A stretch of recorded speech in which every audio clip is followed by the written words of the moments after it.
بسم اللہ الرحمن الرحیم۔ اپیل کسی بھی دعوے کے خلاف، دعوے کے فیصلے کے خلاف اپیل بہت اہم ایشو ہوتا ہے، اور اس پہ بڑی مہارت کی ضرورت ہوتی ہے، اور قابل وکیل اس کو کرتے ہیں، اور پارٹی کا رائٹ بھی انوالو ہو چکا ہوتا ہے، بہت زیادہ سنجیدہ ہوتا ہے، چونکہ آپ نیچے کی عدالت میں کیس ہار چکے ہیں، اسی لیے آپ اپیل کر رہے ہیں۔ مگر اپیل دائر کرنے کی ایک میعاد ہوتی ہے، اگر آپ نے اس میعاد پر اپیل دائر نہ کی تو پھر کیس جتنا مرضی بھی اچھا ہو، آپ کا رائٹ ختم ہو گیا۔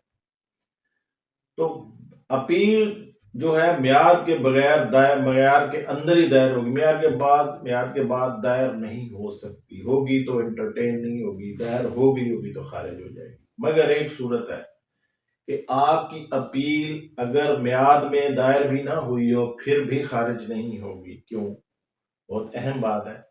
اگر ایک ہی ججمنٹ ہے یا مختلف کیسوں کا ایک فیصلہ ہو گیا، اکٹھا کمبائن فیصلہ ہو گیا، کنسولیڈیٹ جیسے ہو جاتے ہیں، اور ان کی ایک اپیل، تو ہر آدمی مختلف اپیل کرے گا، یا مختلف فریق ہیں ایک ہی فیصلے میں ہے تو اس مختلف اپیلیں دائر کریں گے، تو ساری اپیلیں بھی اگر لمیٹیشن سے باہر ہو گئیں، ٹائم کے بعد دائر ہوئیں، خارج ہونے والی ہوئیں، مگر ان میں سے ایک اپیل بھی ایسی ہو جو ودن ٹائم دائر ہو گئی ہو، تو پھر اس کی بنیاد پر باقی ساری اپیلیں خارج نہیں ہوں۔ کیوں؟ کیونکہ ججمنٹ اور ڈگری تو ایک ہے۔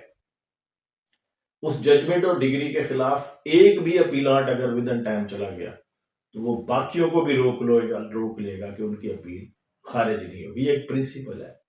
اگر اپیلیٹ آرڈر کسی ایک بھی فریق نے چیلنج کر دیا تو پورا ججمنٹ اور ڈگری چیلنج، جو ججمنٹ اور ڈگری تو ایک ہے، تو سب کو ریلیف اس میں ملے گا۔ تو اس میں ریلیونٹ ججمنٹ دیکھ لیجئے، P L D 1975، supreme court 397، Mehreen زیب النساء کیس ہے، اور اس کے ساتھ لیٹسٹ ججمنٹ دیکھیں گا تو 24 CLC صفحہ number 1 national command authority case.